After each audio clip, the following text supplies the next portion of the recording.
The early months of 1943 found the vast expanse of the Pacific Ocean a brutal theater for American carrier pilots, who, as they ascended into their cockpits, were acutely aware of the grim statistics confronting them. For every Japanese aerial adversary successfully brought down, the United States was incurring the loss of nearly one of its own precious aircraft. In certain aerial confrontations, this already unfavorable ratio would tragically worsen. The Grumman F-4F Wildcat, which had valiantly served as the cornerstone of naval aviation since the devastating attack on Pearl Harbor, was consistently being torn apart in vertical engagements, a stark testament to its limitations.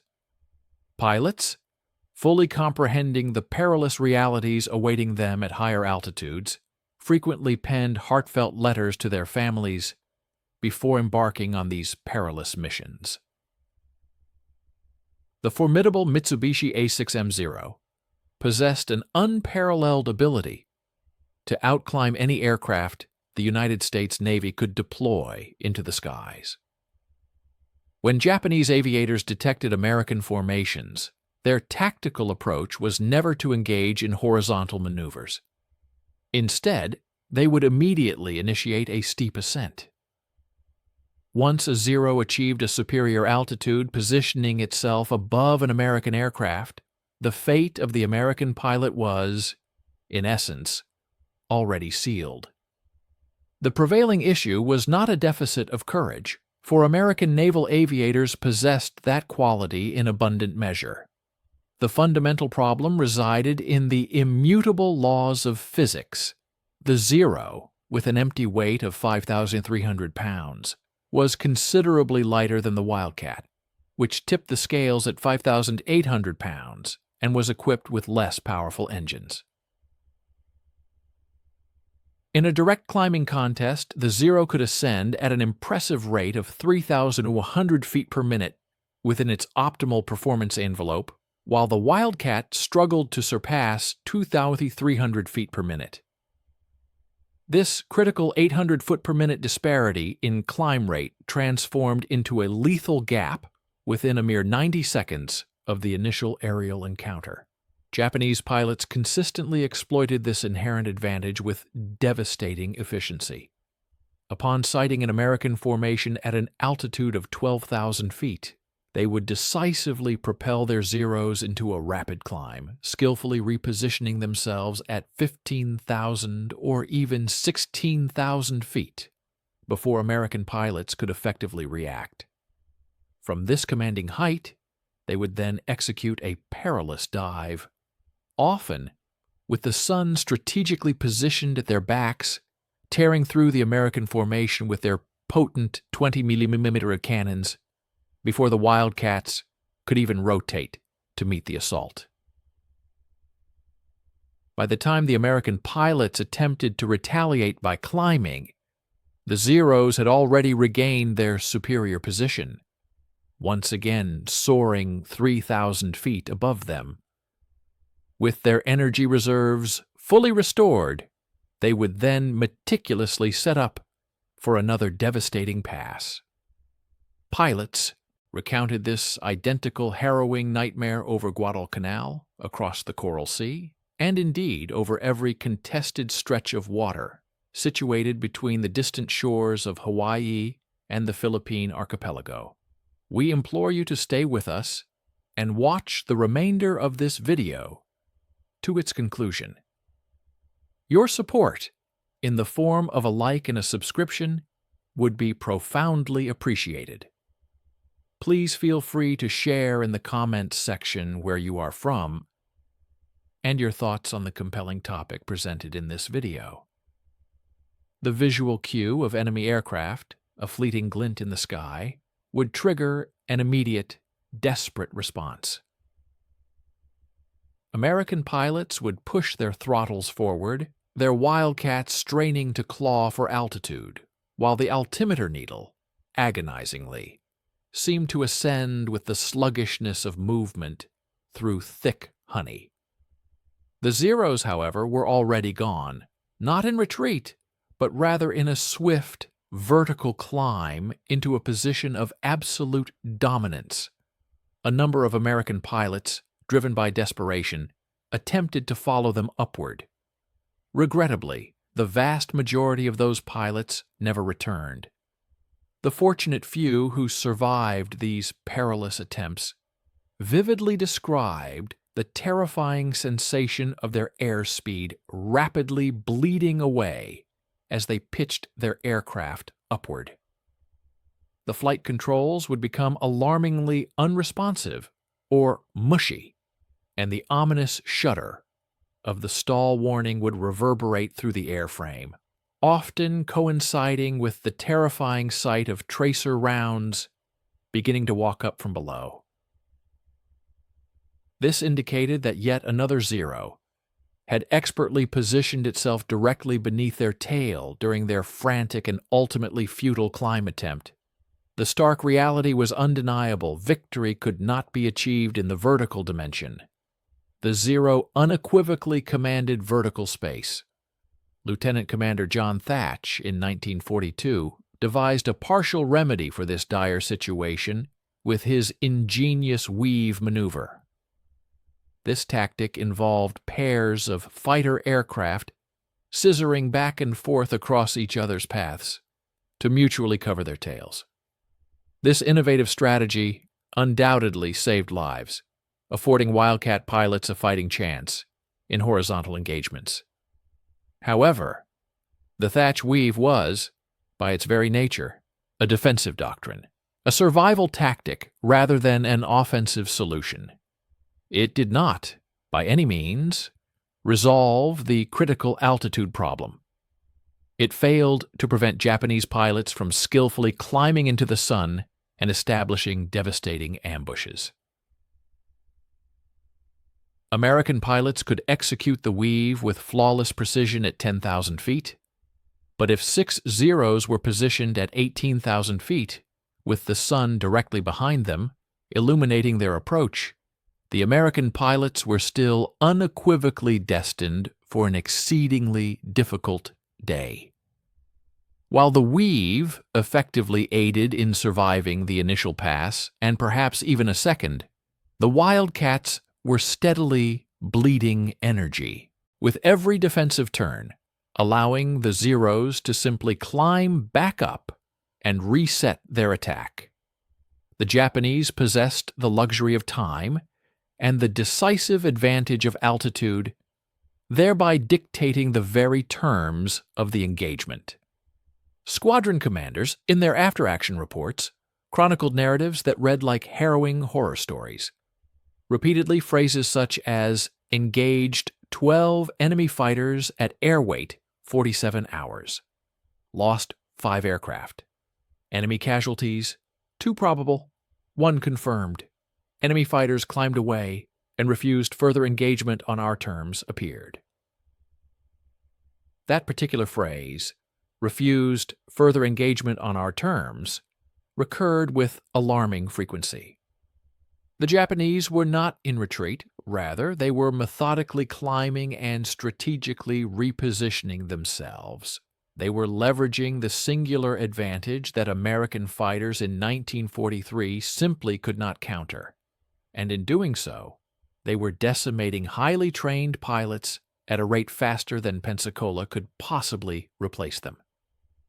By mid-1942, the Thatch weave had been adopted as standard doctrine across every carrier air group, and within its inherent limitations, it genuinely proved effective. When 2 Wildcats executed the weave with precision, they created a mutual defense pattern that the agile Zero found nearly impossible to penetrate without incurring retaliatory fire. The core issue, however, became apparent upon a closer examination of what the weave actually achieved. It ensured survival, but it did not facilitate victory. Analysts within the Fleet Air Arm at Pearl Harbor meticulously compiled engagement reports throughout the entirety of 1942. and the emerging pattern was starkly unmistakable. American pilots who employed the Thatch weave survived aerial encounters at dramatically higher rates than those who did not. However, survival and achieving victory represented fundamentally different outcomes. The weave, in essence, traded offensive killing power for enhanced staying power and defensive resilience. A typical engagement over the Solomon Islands in late 1942 illustrates this dynamic: a formation of 4 Wildcats, organized into 2 weaving pairs, encountered 6 Zeros at an altitude of 14,000 feet. The American pilots executed their scissors pattern with flawless precision. The Zeros initiated their initial diving pass, but the disciplined weave compelled them to break off their attack without scoring any kills, because each time a Zero committed to attacking one Wildcat, that pilot's wingman was simultaneously turning into a firing position. This represented an exemplary display of defensive flying. Following their unsuccessful passes, the Zeros would climb away. The Wildcats, in turn, would attempt to pursue. It was at this critical juncture that the fundamental physics problem reasserted itself with a vengeance. To sustain the intricate weave maneuver, both aircraft were obligated to coordinate their turns with absolute precision. Every turn, by its very nature, bled energy. Each cycle of the weave incurred a cost of approximately 40 knots of airspeed and 800 feet of altitude. The American pilots were deliberately sacrificing their climb performance to maintain vital mutual support.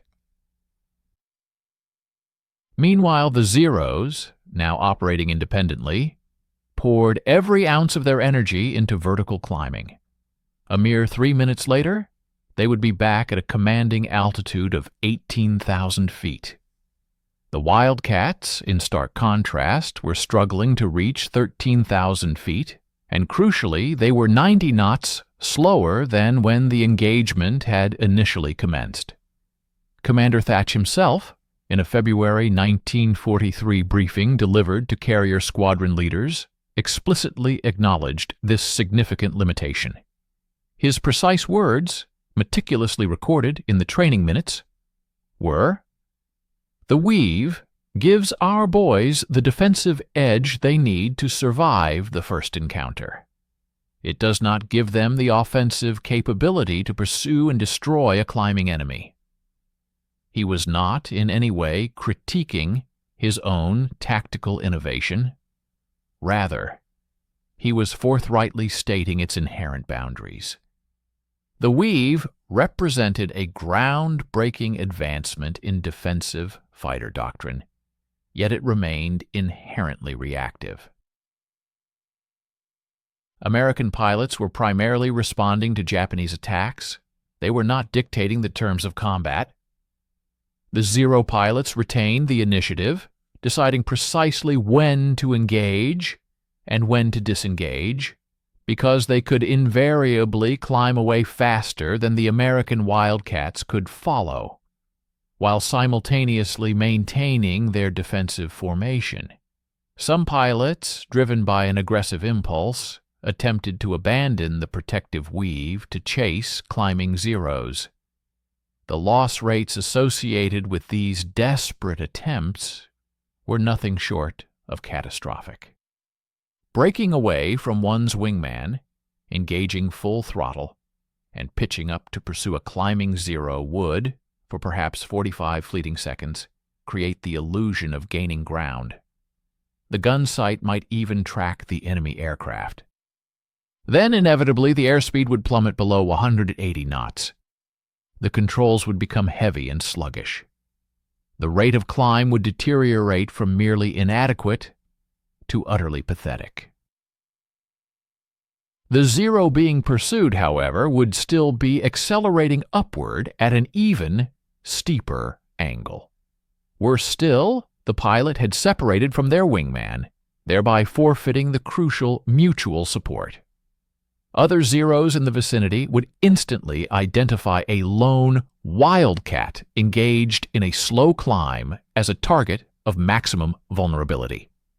They would swiftly position themselves above and behind the exposed aircraft, and the first terrifying indication of their presence would be the distinctive sound of 7.7 Lydiota rounds punching through the armor plate.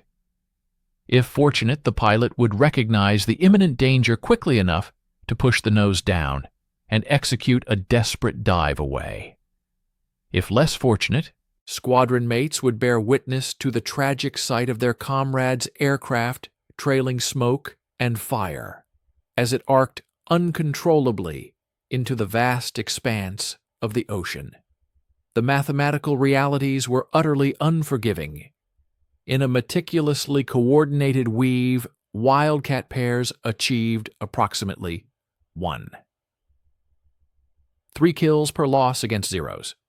While survivable, this ratio was barely sustainable in the long term. Individual wildcats that attempted to pursue climbing Zeros achieved a dismal 0.4 kills per loss, a statistic that was unequivocally catastrophic.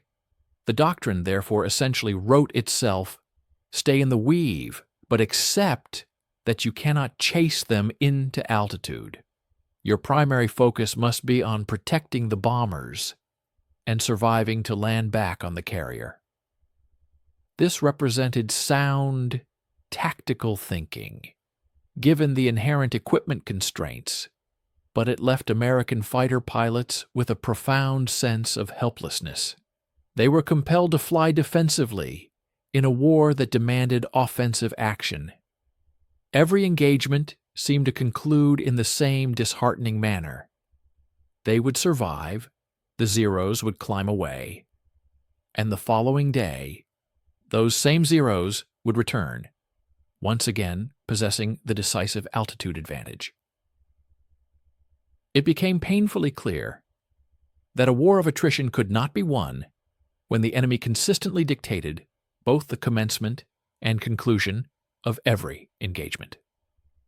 The much-anticipated Grumman F-6F Hellcat began to arrive in Pacific carrier squadrons during the month of May 1943, and the initial reactions from pilots were a blend of enthusiastic anticipation and cautious optimism. This new aircraft was, by all accounts, a veritable monster when compared to the venerable Wildcat. Its formidable Pratt & Whitney R2800 double wasp engine generated a staggering 2,000 horsepower, nearly doubling the output of the Wildcat's power plant. While the Hellcat was undeniably heavier with an empty weight of 9,060 pounds, that colossal engine more than compensated for the increased mass with authoritative power. Its maximum speed surged to an impressive 380 km, and its rate of climb improved dramatically to 3,500 feet per minute under optimal conditions. On paper, the Hellcat either matched or unequivocally surpassed the Zero in almost every critical performance category. Pilots who climbed into the cockpits of Hellcats for the very first time immediately sensed the profound difference. The acceleration was described as violent, and the climb rate was nothing short of intoxicating. Finally, here was an American carrier fighter that did not instantly feel like a disadvantage the moment enemy aircraft were spotted. The USS Essex launched the Hellcat's inaugural combat mission on August 31, 1943, during strikes against Marcus Island. The initial results were undeniably promising. 2 Zeros were destroyed, with no Hellcat losses, though it was noted that this particular engagement did not involve extensive high-altitude maneuvering. The combat primarily occurred between 8,000 and 12,000 feet, characterized predominantly by horizontal scissors and deflection shooting. The Hellcat's superior speed and formidable firepower shone brightly in these conditions. Its .650 caliber machine guns delivered a devastating weight of fire, and the robust airframe demonstrated an ability to absorb punishment that would have utterly shredded a Zero. Pilots returned to the Essex, reporting a genuine sense of confidence, a sentiment they had not experienced since the war's inception. This aircraft, they believed, could finally engage Zeros on equal terms. Squadron commanders in turn filed optimistic action reports, proclaiming that the Hellcat was indeed the long-awaited answer everyone had been seeking. The eagerly anticipated high-altitude engagements soon commenced, yet with them, certain limitations became starkly apparent. During the October 1943 skirmishes over Rabaul, pilots flying the Hellcat aircraft found themselves pitted against seasoned Zero pilots. These experienced adversaries immediately reverted to their time-tested strategy.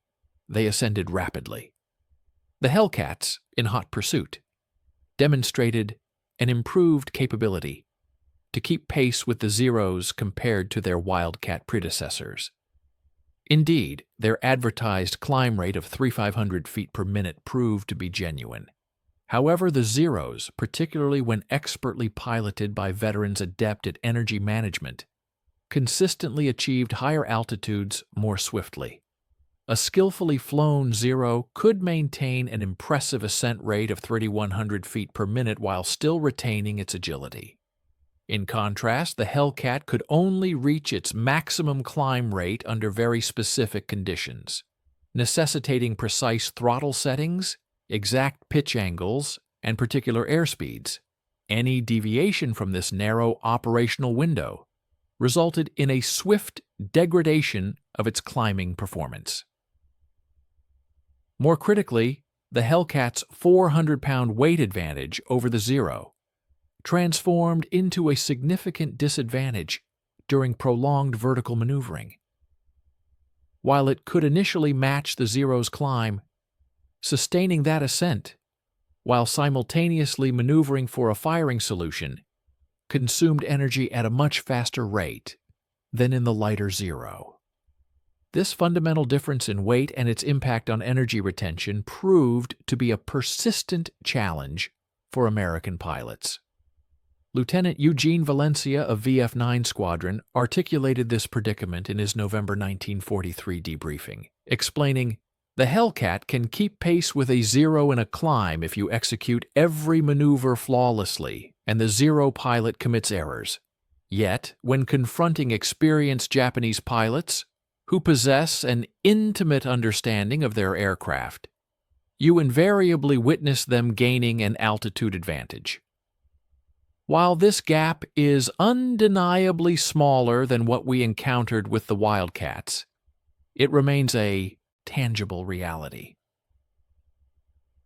Once they ascend above 20,000 feet with the sun positioned behind them, we are once again relegated to a defensive posture. Valencia, recognized as one of the Navy's most astute tactical minds, accurately pinpointed the core issue. The Hellcat undeniably narrowed the performance disparity between the two aircraft.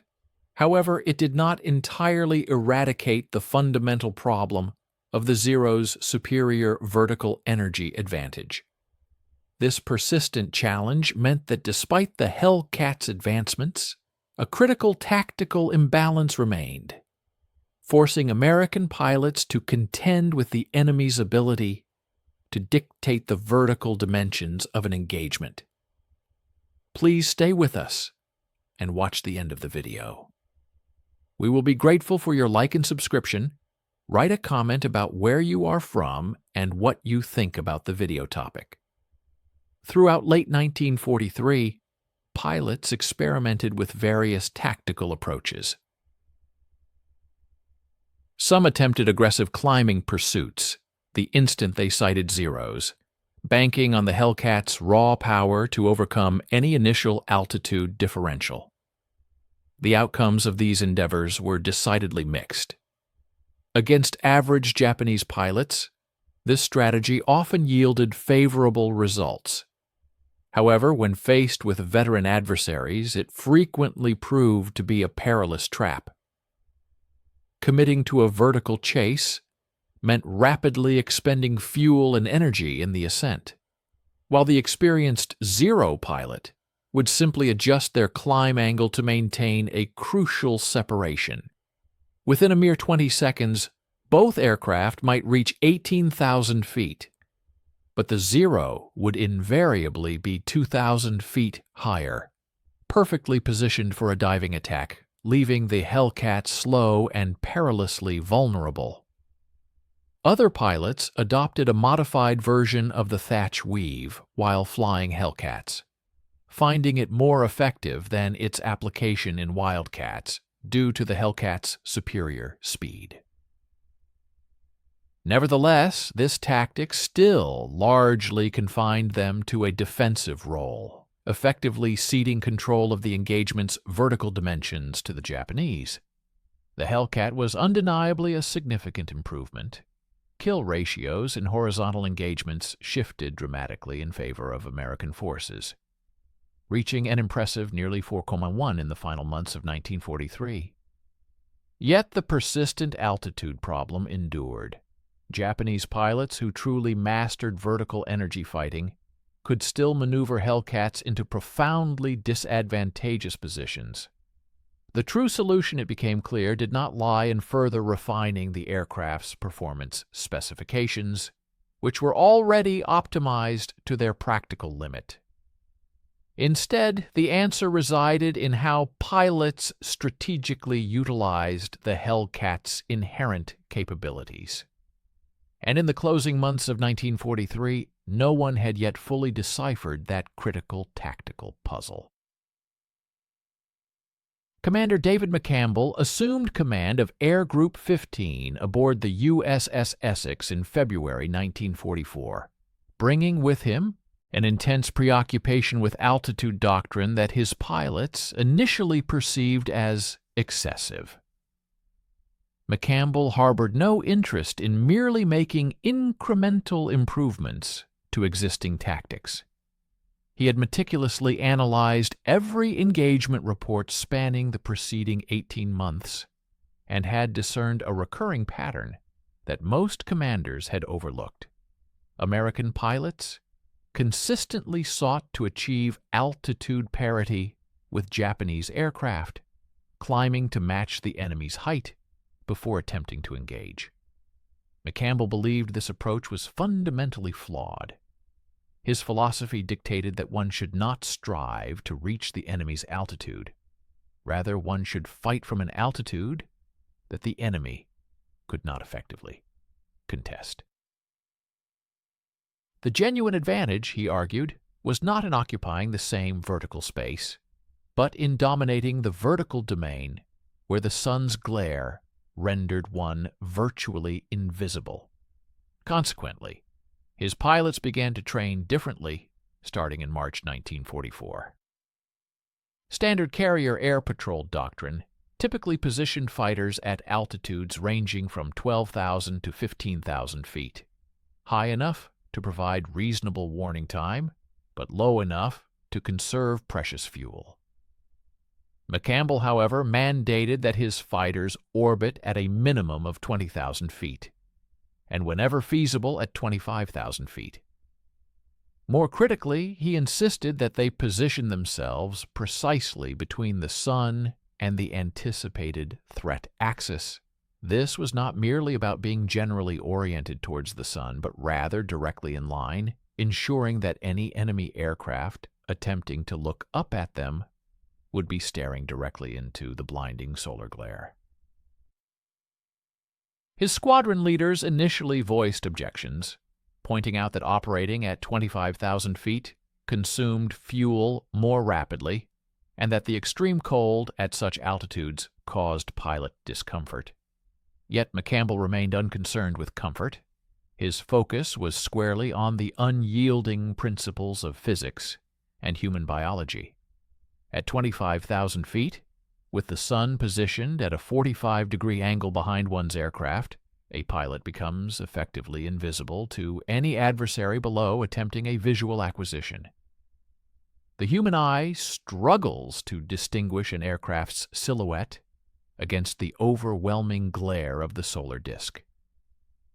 By the time an enemy pilot manages to register one's presence, the attacking aircraft is already plummeting through 20,000 feet, carrying an immense energy advantage at speeds approaching 450 mph. The inaugural successful implementation of this tactic occurred on March 30, 1944, during strikes targeting Palau. Air Group 15 launched a fighter sweep with explicit instructions: ascend to 24,000 feet, position yourselves with the sun at your 7 o'clock high, and patiently await the Japanese interceptors to climb directly into your designated kill zone. 18 Hellcats maintained their orbit at this elevated altitude for a patient 23 minutes. Japanese radar systems detected the American strike package, prompting the launch of 16 Zeros from Peleliu Airfield. The Zeros climbed aggressively, exactly as anticipated, in their attempt to intercept. They reached 18,000 feet and continued their ascent, actively searching for the American fighters that radar had indicated were in the vicinity. The Zero pilots meticulously scanned the sky, checking their 6 o'clock positions and clearing the airspace above them, performing every action correctly according to their rigorous training protocols. They remained entirely oblivious to the Hellcat's presence until the initial diving pass tore through their unsuspecting formation. McCampbell personally led the devastating bounce. His division plunged from 24,000 feet at a near vertical angle, rapidly building speed to an astonishing 420 mph. The Hellcats streaked through the Zero formation like blazing meteors. McCampbell's initial burst of fire shredded the wing route of a Zero at 19,000 feet. The Japanese pilot, utterly unaware of the impending threat, never reacted or maneuvered defensively because he never perceived the danger. The entire engagement unfolded in a mere 90 seconds, resulting in 7 Zeros destroyed and 3 more damaged and fleeing. Crucially, there were 0 American losses. The remaining Japanese fighters scattered, diving for deck level, abandoning any further attempts to climb back into the fight.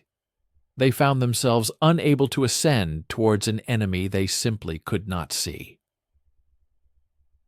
McCampbell's after-action report was starkly clinical. Enemy aircraft demonstrated no awareness of our presence until weapon impact. Solar positioning provided complete tactical surprise despite clear weather conditions. Other squadron commanders initially greeted McCampbell's report with a degree of skepticism. 7 kills in 90 seconds seemed to border on exaggeration. However, the accompanying gun camera footage provided irrefutable evidence. Frame after frame depicted 0 pilots maintaining steady flight paths, right up until the precise moment that .50 caliber rounds began impacting their aircraft. There were no defensive breaks, no evasive maneuvers, absolutely nothing.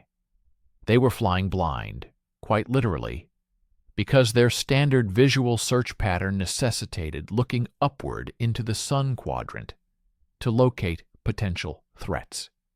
And, critically, human eyes are physically incapable of effectively performing that task above 15,000 feet. The photoreceptors in the retina become overwhelmed by solar radiation at that altitude and angle. While the brain receives signals, it cannot process distinct shapes or movement against the intense glare. The Zeros were actively attempting to locate the Hellcats, but their eyes were physically incapable of accomplishing that vital task. Within a week, word of McCampbell's revolutionary tactic had spread throughout the carrier task force. It was no longer a theoretical concept. It was a proven strategy. The core principles were simple: dominate the altitude, command the sun's position, and patiently await the enemy to climb into your meticulously set trap. The Japanese found themselves unable to effectively counter this strategy because any countermeasure required visual contact with an enemy their eyes simply could not detect. The Zero's vaunted climb rate advantage became utterly irrelevant. They could ascend as rapidly as they wished, but they were merely climbing into a killing zone that remained completely invisible to them. The human eye, while a truly remarkable instrument, operates within absolute physical limitations that cannot be transcended through mere training or sheer willpower. At sea level, on a clear day, human eyes typically adapt to approximately 10,000 lux of ambient light. Under these conditions, the pupils constrict, the photoreceptor cells regulate their sensitivity, and one can discern shapes, movement, and intricate details with extraordinary precision. However, direct sunlight delivers a staggering 120,000 lux of illumination at ground level. When one gazes directly at the sun, even for a mere fraction of a second, the retinal cells are completely overwhelmed. The rhodopsin in the rod cells undergoes a bleaching process, and the cone cells, which are responsible for detail and color perception, shut down to prevent permanent damage. The brain interprets this overwhelming input as an incandescent glare, devoid of any discernible detail resolution. This biological defense mechanism is precisely why one cannot stare directly at the sun. One's own physiology intervenes to safeguard vision. Now consider this same problem at an altitude of 20,000 feet. Atmospheric filtering diminishes significantly with increasing altitude. At 20,000 feet, the intensity of solar radiation increases by approximately 30% compared to sea level because there is less atmosphere to absorb and scatter the incoming light. That initial 120,000 lux surges to an astonishing 156,000 lux. The glare intensifies dramatically, forcing the pupils to constrict further and often causing the eyes to water. And here lies the critically important factor for combat pilots. One's contrast sensitivity plummets. Contrast sensitivity refers to the eye's ability to distinguish an object from its background. At ground level, under normal conditions, human eyes can detect contrast differences as minute as 2%. However, at altitude, particularly when looking anywhere near the sun, that sensitivity degrades to 15% or even worse. Consequently, a Zero's dark blue-gray camouflage against the bright sky becomes essentially invisible when positioned anywhere within a 40-degree cone surrounding the solar disk. The Japanese aviators of 1944 understood the critical necessity of vigilance for aerial threats originating from above. Their rigorous training instilled the practice of routinely inspecting their 600 miles high position. However, this instruction failed to account for the inherent physiological limitations that rendered effective visual reconnaissance within the sun quadrant at elevated altitudes an impossibility. When a Zero pilot, flying at 16,000 feet, attempted to scrutinize the sky directly above him, and the sun occupied a position at his 11th world high, his ocular system was simply incapable of processing any discernible visual information within that particular sector. Instead, his vision was completely overwhelmed by a blinding, brilliant, white glare.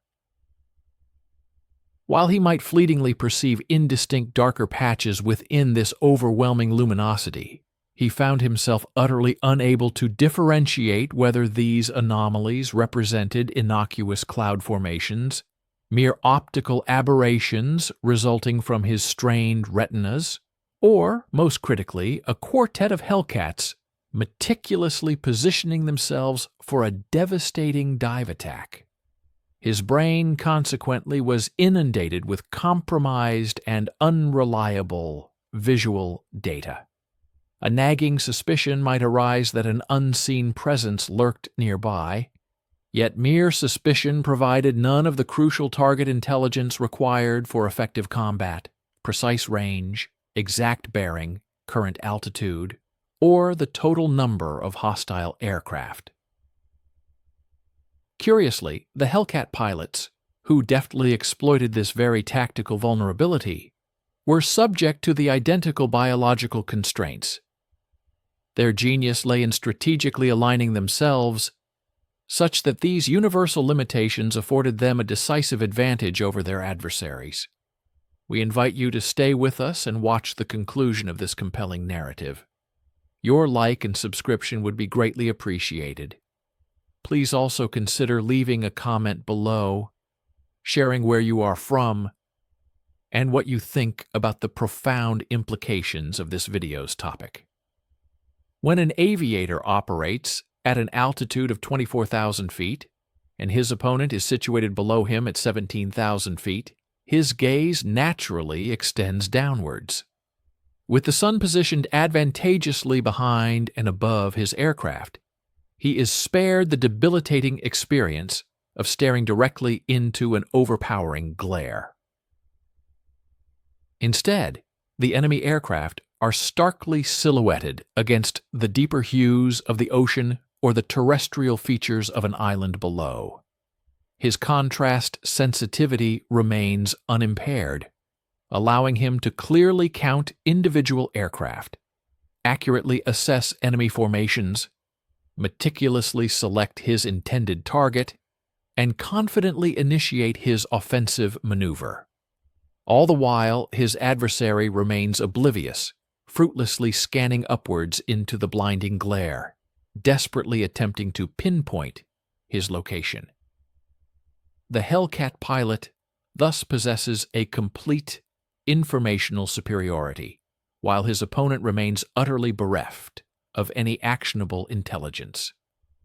This profound informational asymmetry proved to be a more formidable asset than sheer speed, a superior climb rate, or indeed any other performance specification meticulously detailed within the Hellcat's technical manual.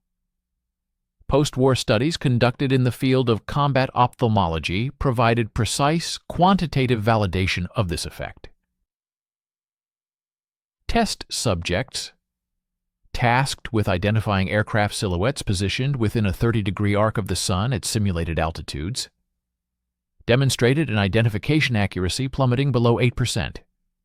Shifting that same aircraft to a 45-degree separation from the sun saw accuracy dramatically improve to 43%. At an angular distance of 60 degrees or more from the sun, accuracy surged to an impressive 89%. The stark delineation between survival and demise in an aerial engagement was, quite literally, measured in the angular degrees of separation from the blinding solar disk. American pilots, through the crucible of direct experience in early 1944, were empirically discovering this critical principle. When one strategically positions oneself correctly relative to the sun, one effectively becomes an elusive specter in the sky. Conversely, an incorrect positioning renders one a glaringly obvious target. From the Japanese perspective, there existed no viable countermeasure to this fundamental advantage. One simply cannot train human eyes to pierce through the intense solar glare at high altitudes. Nor can any tactical innovation fundamentally defeat basic human biology.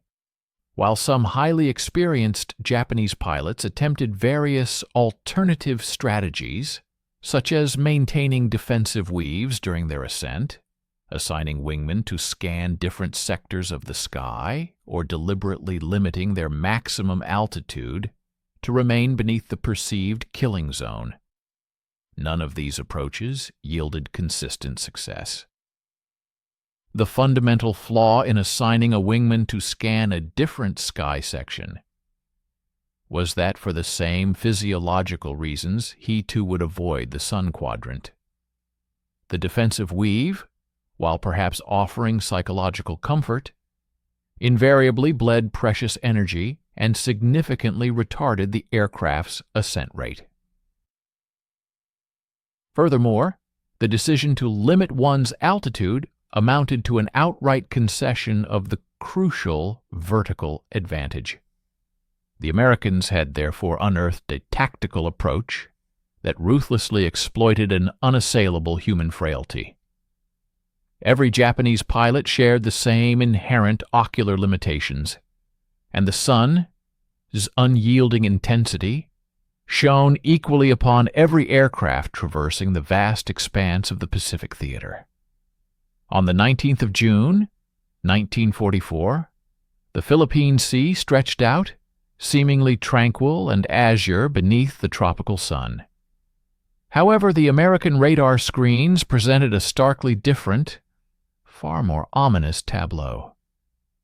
Vice Admiral Mark Mitcher, Task Force 58, had spent the entire morning in expectant anticipation of this very moment. Japanese land-based aircraft, launched in successive waves from Guam Rota and Tinian, were now inbound. This represented the largest coordinated aerial offensive the Imperial Japanese Navy had dared to attempt since the pivotal Battle of Midway.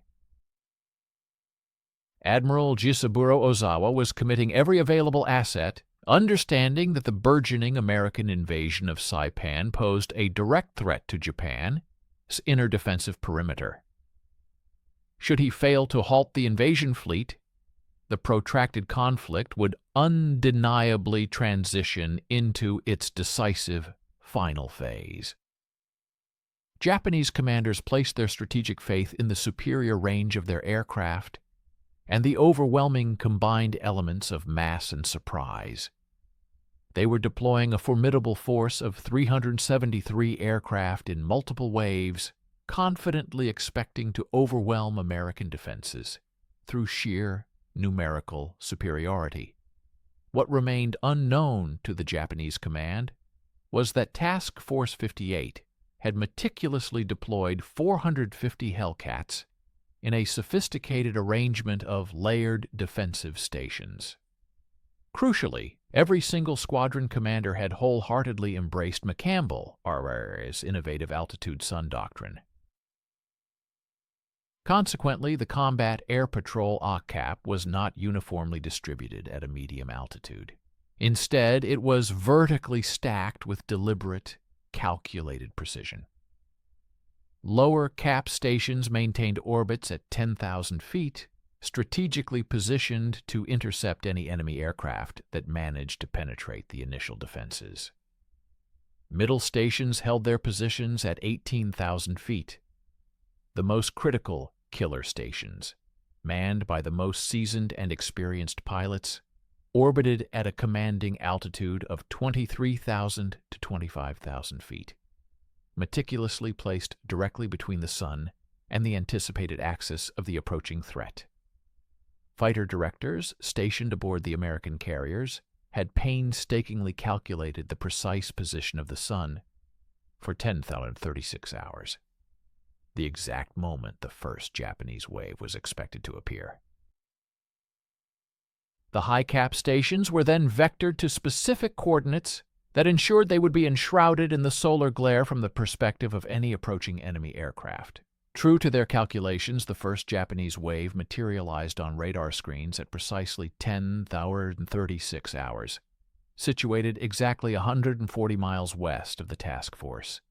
This formation comprised 71 aircraft, a mixture of Zeros, Judies, and Gills, all steadily climbing to their designated attack altitude as they rapidly closed the distance. The fighter director's voice, sharp and clear, crackled through every Hellcat's radio, Vector 270, bogies inbound, Angels 18 and climbing. The lower and middle cap stations immediately executed turns to commence their interception maneuvers. However, the high stations remained motionless, patiently biding their time. The Japanese formation continued its ascent, climbing through 16,000 feet, then reaching 18,000 feet, still relentlessly approaching. They maintained a disciplined attack formation. Their primary focus dedicated to preserving their relative positions within the group and scanning ahead for any signs of the American fleet. They were fully cognizant that they would encounter enemy fighters and were mentally prepared for a horizontal engagement. What they were utterly unprepared for, however, was the entirely silent and unseen approach of 48 Hellcats, plunging out of the sun from a commanding altitude of 25,000 feet. Commander Charles Brewer, at the helm of VF-15 Strike Division, spearheaded the devastating bounce attack. His aircraft rapidly accelerated, surging past 400 mph during its steep dive. The Japanese formation, positioned 4,000 feet below him, was perfectly silhouetted against the vast expanse of the ocean. He possessed such clarity of vision that he could discern individual aircraft types, readily identify the bombers clustered at the center of the formation, and select his specific target with unhurried precision. The Japanese pilots perceived absolutely nothing until Brewer's initial burst of gunfire detonated the fuel tank of a Judy bomber at 19,000 feet. At that precise moment, the entire formation dissolved into utter pandemonium. Hellcats seemed to materialize instantaneously from every conceivable angle, unleashing a torrent of fire, tearing through the Japanese formation with a velocity that rendered any form of counterattack an impossible endeavor. The Japanese pilots frantically attempted to react, but their responses were sluggish and characterized by profound confusion, a direct consequence of never having witnessed the development of the threat. Some desperately tried to dive away, only to find the lower cap stations strategically waiting below them. Others attempted to climb back towards a perceived altitude advantage, but the middle cap stations were perfectly positioned to intercept any ascending aircraft. There was simply no viable escape route. The formation that had commenced with 71 aircraft suffered catastrophic losses, with 42 destroyed within the initial 8 minutes of combat. The second wave of Japanese aircraft launched from Guam at 11:30 hours, comprising 130 planes. Fighter directors once again expertly vectored the high cap stations into their optimal positions, 24,000 feet, with the sun strategically behind them, awaiting the enemy. The devastating pattern was meticulously repeated. The Japanese aircraft climbed to their intended attack altitude, only for the Hellcats to plunge from the solar glare, resulting in the destruction of 97 Japanese aircraft. The third wave, arriving at 13,000 hours with 47 aircraft, saw 31 annihilated. The fourth wave at 14:30 hours consisted of 82 aircraft, attempting a coordinated strike from multiple directions, yet 63 of these were obliterated. By 16 Fowler's hours, the engagement that would forever be enshrined in history as the Great Marianas Turkey Shoot was, for all practical purposes, concluded. Japanese commanders ceased launching further strikes, having exhausted their remaining aircraft, and more importantly, their pilots. The final grim tally reported 350 Japanese aircraft destroyed, while American losses amounted to a mere 29 Hellcats, while the resulting kill ratio stood at an impressive 12:1. This numerical figure alone does not fully encompass the profound totality of the tactical victory achieved. The majority of those 29 American losses occurred during low-altitude engagements or were attributable to operational accidents, rather than being the result of Japanese pilots successfully achieving air superiority. In the high-altitude bounces, those critical engagements where Hellcats meticulously employed the sun altitude positioning doctrine, the kill ratio soared to approach an astonishing 30:1. Post-battle interviews conducted with surviving Japanese pilots revealed a state of complete and utter demoralization. Multiple pilots recounted the exact same harrowing experience climbing to intercept, diligently scanning for threats, yet seeing absolutely nothing. Then, without warning, their wingman would suddenly be engulfed in flames and plummeting, and they still had no comprehension of where the devastating attack had originated. One captured pilot's statement, translated from his debriefing, chillingly summarized their plight. "We could not find them. We looked everywhere.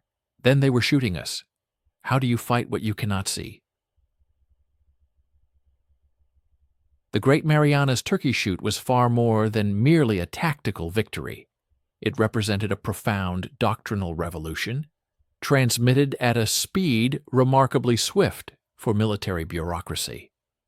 Within an astounding 72 hours of the engagement, Vice Admiral Mitcher, his staff, had already produced a preliminary tactical bulletin. This crucial document was then distributed with unprecedented urgency to every single carrier air group operating within the Pacific Fleet. The bulletin's core message was brutally simple and unequivocally clear. Altitude sun positioning was henceforth to be considered mandatory doctrine for all fighter operations. It was not merely suggested, nor was it presented as an experimental technique. It was mandatory. The bulletin meticulously outlined specific protocols, including minimum patrol altitudes of 20,000 feet, whenever fuel permitted, precise positioning calculations designed to place the sun within a 30-degree arc behind the combat air patrol station, and standardized communication procedures for coordinating high-altitude bounces. Every squadron commander received explicit orders to implement these newly established procedures immediately and without delay. The directive mandated the immediate adoption of these critical procedures. Initially, some commanders exhibited resistance, particularly those whose squadrons had not participated in the pivotal Philippine Sea engagement. Their objections followed remarkably consistent patterns. Operating at 25,000 feet significantly reduced patrol endurance by approximately 20% due to heightened fuel consumption. Aviators reported considerable physiological strain, including fatigue and extreme cold, during prolonged patrols at such elevated altitudes, and the potential for oxygen system failures became far more critical when aircraft were operating at their operational ceilings. These were acknowledged as legitimate concerns, which Mitcher's staff addressed not with dismissal, but with concrete, empirical data. While acknowledging the rise in fuel expenditure, the staff underscored that mission effectiveness dramatically amplified by a factor of 6. Though pilot discomfort was a recognized drawback, a profound enhancement in pilot survivability, by an impressive 85%, was achieved. The imperative of robust oxygen systems was met with the implementation of more stringent pre-flight inspections and the mandatory deployment of redundant backup systems. The quantitative analysis presented was irrefutable. All presented reservations centered on operational difficulties and minor inconveniences, whereas the new doctrine unequivocally promised unparalleled destructive capacity and overwhelming lethality. By the close of August 1944, a complete overhaul of fighter operations across every fleet carrier and light carrier in the Pacific had occurred, all restructured around the core tenets of the altitude sun doctrine. Training methodologies underwent a radical transformation. Newly assigned aviators arriving at replacement squadrons in Pearl Harbor no longer dedicated the majority of their advanced training to intricate dogfighting maneuvers. Instead, their primary emphasis shifted to sophisticated energy management at elevation, precise sun angle calculations, and swift, high-velocity assault techniques. This revised curriculum directly mirrored the stark realities of aerial combat. The necessity of engaging in protracted maneuvering dogfights was negated if one could neutralize an enemy aircraft before its pilot was even aware of the impending threat. The critical competencies now encompassed rigorous climb discipline, maintaining impeccable formation integrity at extreme altitudes, accurate target acquisition from an advantageous position 4,000 feet above, and pinpoint gunnery accuracy during rapid descents. All other facets of aerial combat training were relegated to a supporting role. Please stay with us and watch the end of the video. We will be grateful for your like and subscription. Write a comment about where you are from and what you think about the video topic. A notable exemplar of this doctrine's efficacy emerged in Lieutenant Alex Vrasiu from VF-16, who became one of its most proficient practitioners.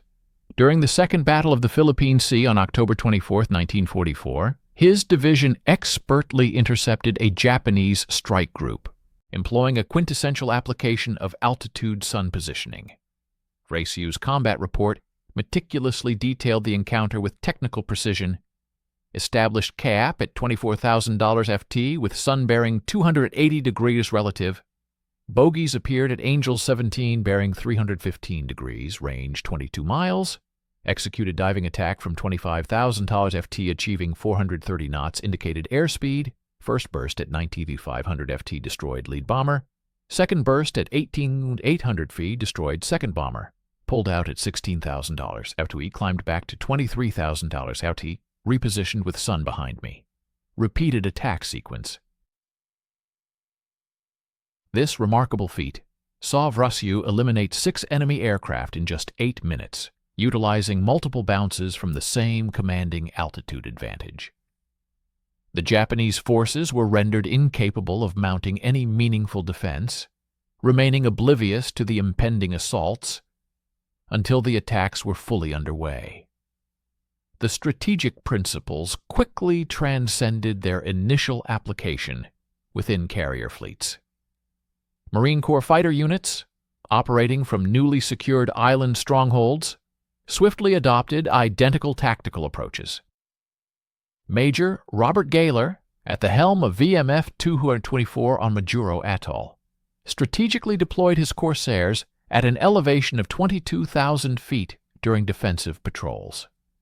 When Japanese bomber formations approached the island at 16,000 feet, Gaylor's fighters dropped from the sun, decimating them decisively prior to their ability to deploy ordnance. Inspired by the Navy's profound achievements, Army Air Force P-38 squadrons in the Southwest Pacific region also began to test analogous tactical placements. The outcomes proved uniformly consistent, regardless of the specific aircraft models or operational environments. The combination of superior altitude and optimal solar alignment invariably led to an undetected approach, culminating in overwhelming and devastating surprise. Japanese intelligence operatives diligently endeavored to decipher this pronounced tactical evolution. Declassified documents from late 1944 unequivocally demonstrate their comprehension of the unfolding situation. A post-war translation of one such tactical assessment articulated, "American fighters consistently attack from high altitude with the sun behind them. Our pilots report inability to detect threats until attacks are underway. Recommend increased vigilance in sun quadrant and higher patrol altitudes." However, mere intellectual grasp of the dilemma offered no viable remedy. Japanese aircraft lacked the requisite performance capabilities to sustain effective patrols at 27,000 feet. Furthermore, human ocular limitations precluded effective visibility into the sun's glare, irrespective of vigilance. Thus, While the recommendations possessed theoretical merit, their practical implementation proved utterly insurmountable. By the advent of October 1944, the chasm in aerial doctrine had become irrevocably wide. American fighter forces held undisputed dominion over both the vertical dimension and the strategic advantage conferred by the sun, thereby seizing the tactical initiative in every aerial confrontation. It was not for a lack of acumen or courage on the part of the Japanese. By the latter half of 1944, their seasoned aviators possessed a stark awareness of the precise factors leading to their decimation. Evidence from captured tactical directives issued in November 1944 reveals a concerted effort by Japanese air commanders to devise systematic counter-strategies aimed at mitigating the pervasive altitude sun predicament. The initial countermeasure explored centered on modifying established flight formations. Departing from the conventional three-aircraft Shotai configurations, Japanese squadrons began experimenting with expanded defensive arrangements, wherein individual aircraft maintained distinct vertical separations of 2,000 feet. The underlying rationale was theoretically compelling should American fighters initiate a diving attack from 25,000 feet. A staggered deployment across altitudes such as 14,000, 16,000, and 18,000 feet was anticipated to facilitate reciprocal warning and provide enhanced mutual assistance. However, in actual operational scenarios, this dispersed spacing catastrophically undermined formation integrity, rendering the entire group susceptible to fragmented obliteration. Lieutenant Commander Minoru Genda, revered as one of Japan's most astute tactical strategists and a principal architect of the Pearl Harbor attack, put forth an alternative proposal in December 1944. His innovative concept introduced sacrifice aircraft, specifically designated spotters positioned 3,000 feet above the primary formation. Their singular mission was to ceaselessly scan the sun's quadrant using deeply tinted protective eyewear. These spotter aircraft were expressly forbidden from engaging in combat or executing evasive maneuvers. Their sole function was to observe the critical engagement zone and transmit radio alerts upon detecting incoming Hellcats. Throughout January 1945, various squadrons implemented Genda's daring spotter strategy during combat sorties over Luzon. The outcomes, while ostensibly an improvement, merely shifted the scale of disaster from apocalyptic to catastrophic.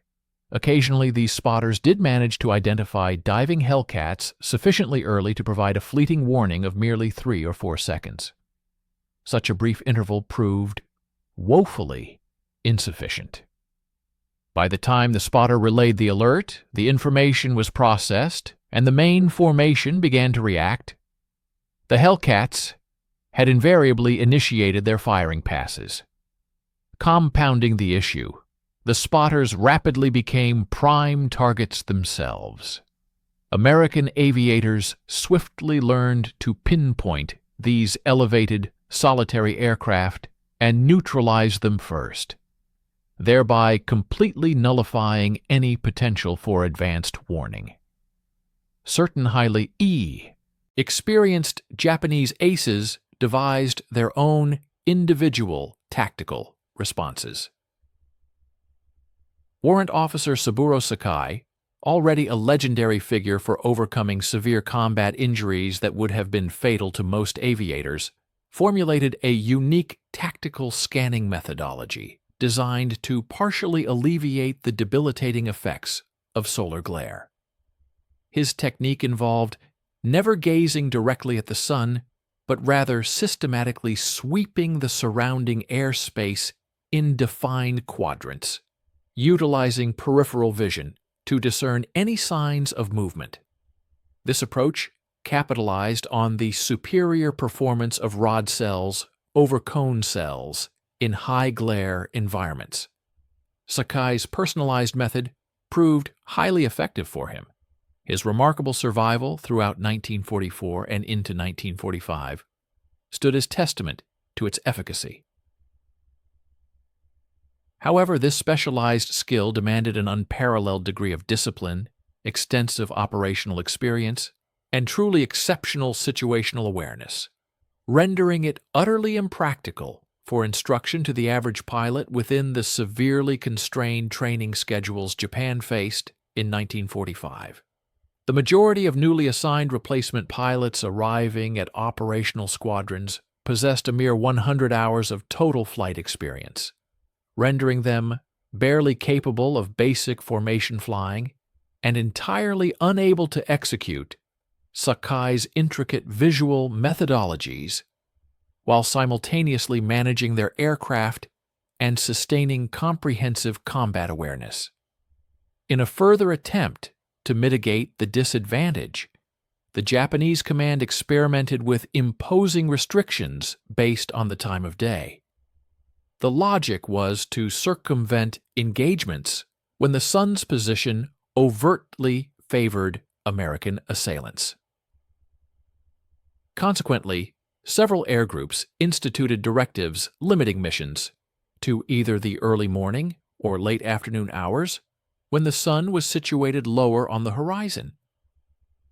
However, this approach merely introduced a new set of operational challenges. Early morning sorties meant aircraft were launched before comprehensive weather reconnaissance could be completed, while late afternoon missions drastically curtailed the operational window, leaving no room for unforeseen delays.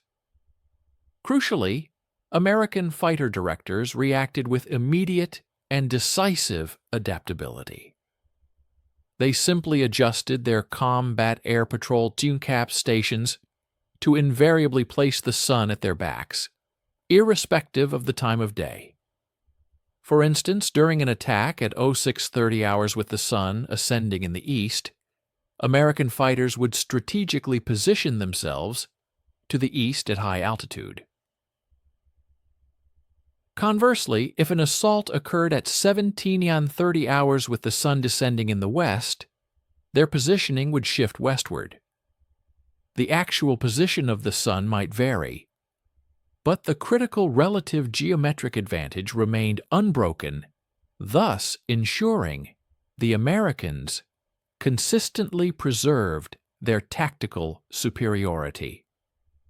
December 1944 witnessed the implementation of the most desperate and ultimate countertactic, a concerted shift towards aggressive low-altitude assaults.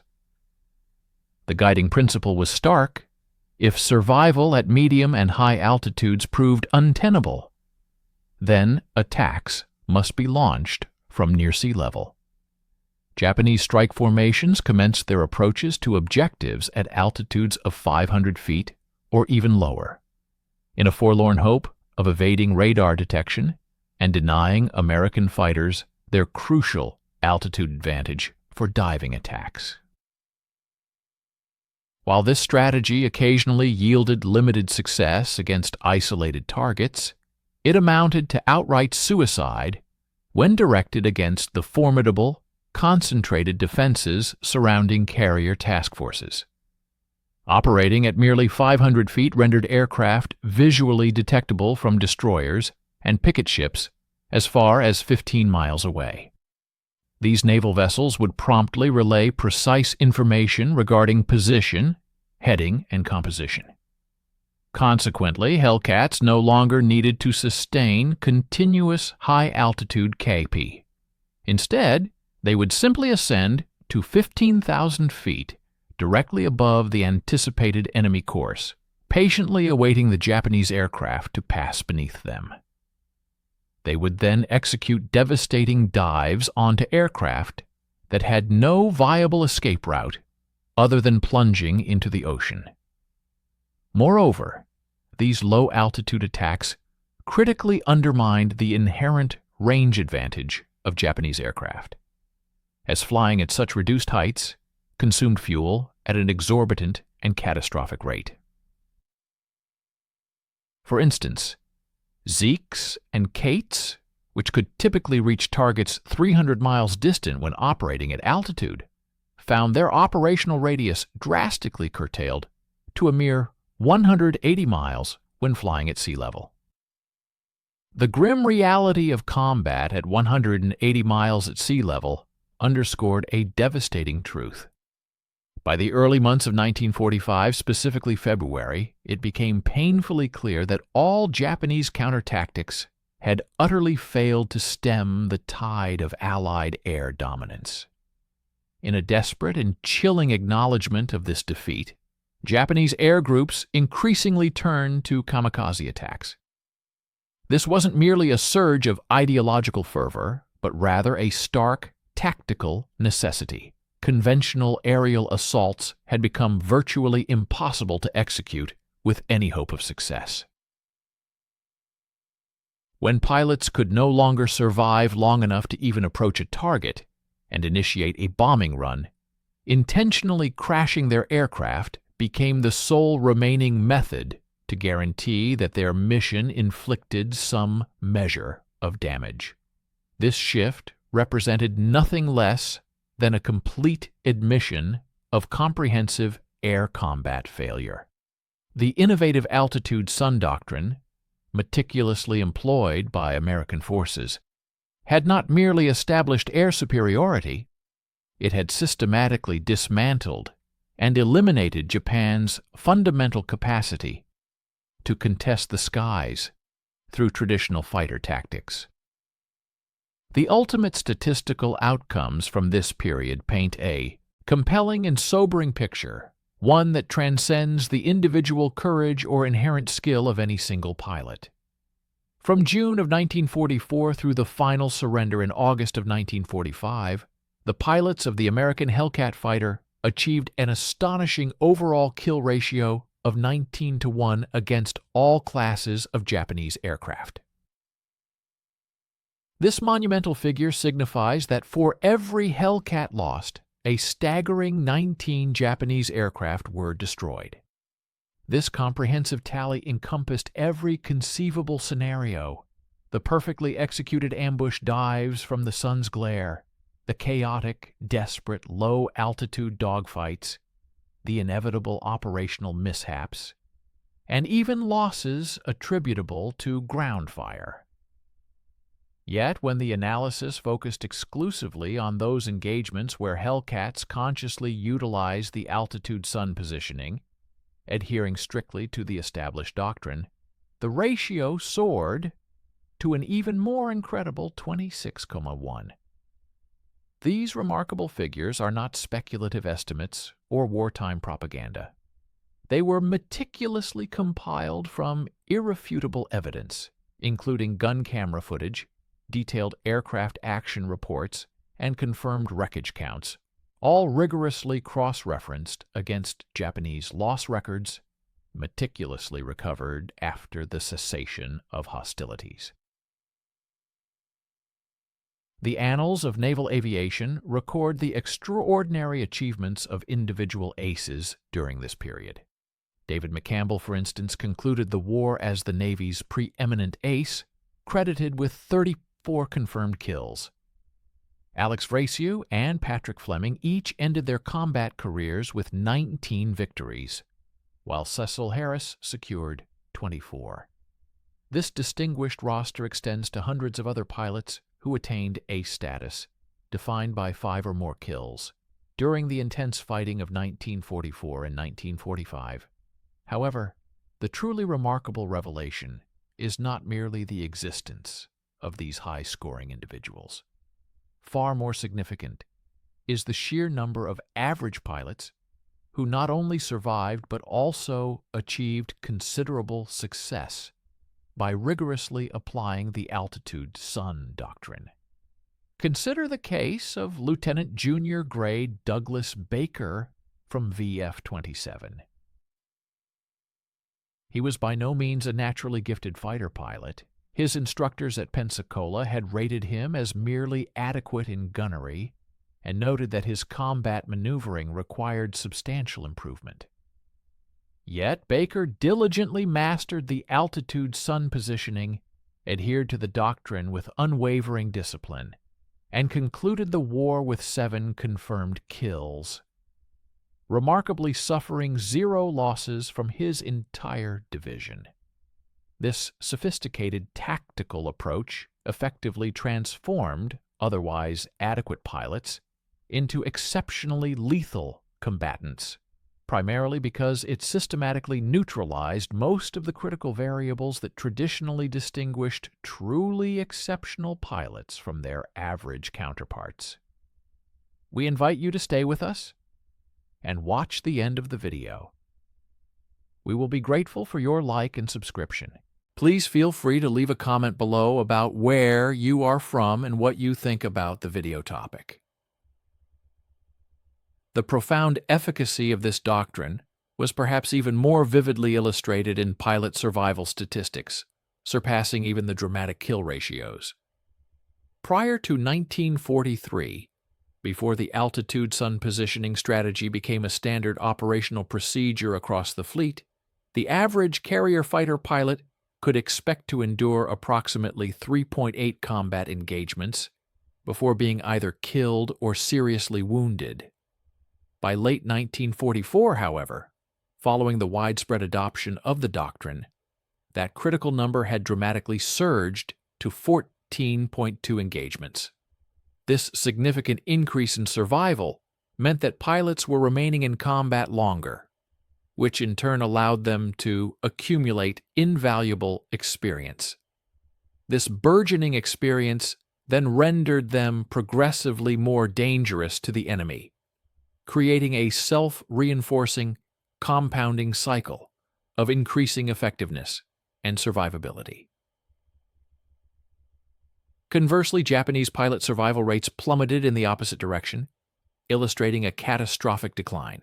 In 1943, an average Japanese fighter pilot could anticipate surviving 6.1 engagements.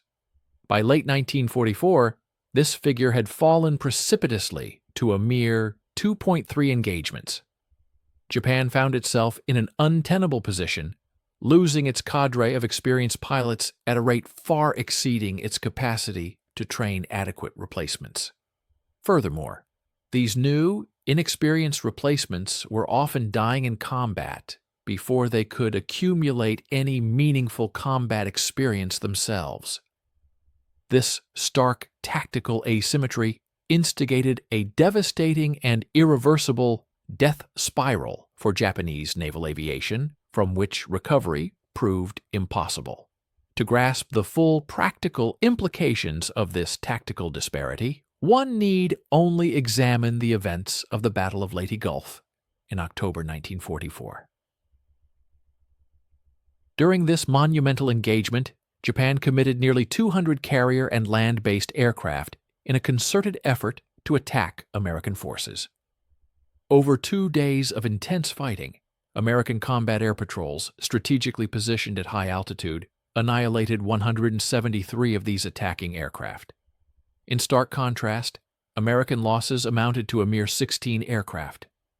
Crucially, of those 16, only 7 were actually lost due to direct enemy action. The remaining 9 were attributed to operational incidents. 1 pilot was forced to ditch due to fuel exhaustion, 3 aircraft crashed during challenging carrier landings, and 5 suffered debilitating mechanical failures. The Japanese were not merely being defeated, they were being annihilated with such overwhelming thoroughness that more American aircraft were lost to routine accidents than to direct combat. This staggering statistic became the definitive signature of total air superiority. Operational losses consistently exceeded combat losses because the enemy simply lacked the capability to fight back effectively. The profound legacy of the altitude sun doctrine extended far beyond the confines of World War II, influencing air combat for generations. During the Korean War, fighter pilots employed virtually identical tactics against the formidable Soviet-built MiG-15s. Decades later, Vietnam-era F-4 Phantom crews continued to leverage the sun for a crucial positioning advantage during their engagements with North Vietnamese MiGs. Indeed, modern fighter doctrine continues to place immense emphasis on maintaining an energy advantage and attacking from the enemy's inherent blind spots. While advancements in radar and missile technology have undeniably reshaped the specific implementation of these principles, the fundamental premise remains irrefutably valid: strategically position oneself where enemy sensors cannot effectively detect your presence, then execute an attack with overwhelming speed and surprise. Every authoritative air combat manual, published since 1945, invariably includes altitude energy management and solar positioning as foundational concepts. The innovative tactics that Hellcat pilots forged through extensive trial and hard-won experience in 1944 thus became the bedrock doctrine for 3 subsequent generations of fighter pilots. There was an almost inherently unfair quality to how this doctrine operated. Japanese pilots in 1944 and 1945 frequently displayed courage bordering on fanaticism.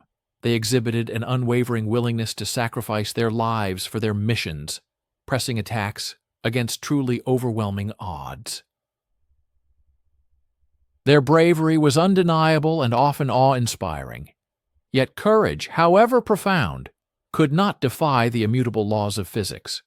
Bravery did not grant human eyes the ability to penetrate the blinding solar glare at 20,000 feet. Determination, no matter how resolute, could not miraculously add 2,000 feet per minute to an aircraft's maximum climb rate. The altitude sun doctrine masterfully exploited these immutable physical and biological realities. It was not that Japanese pilots were failing to try hard enough. It was that they were engaged in a struggle against an adversary they literally could not perceive until it was far too late to react. The Hellcat pilots were not inherently superior human beings. Rather, they were humans who had learned to ingeniously weaponize the sun and gravity against opponents who possessed no countermeasure for either. This fundamental distinction separated fighting harder from fighting smarter. The Japanese tragically chose the former path. The Americans, through innovation, discovered the latter. The kill ratios reflected this profound distinction with chilling mathematical precision. An overwhelming 19.1. These numbers did not lie, and they held no regard for courage. They only acknowledged the critical factors of altitude, the blinding power of sunlight, and the sheer 400 mph of kinetic energy carried when diving out of that blinding glare.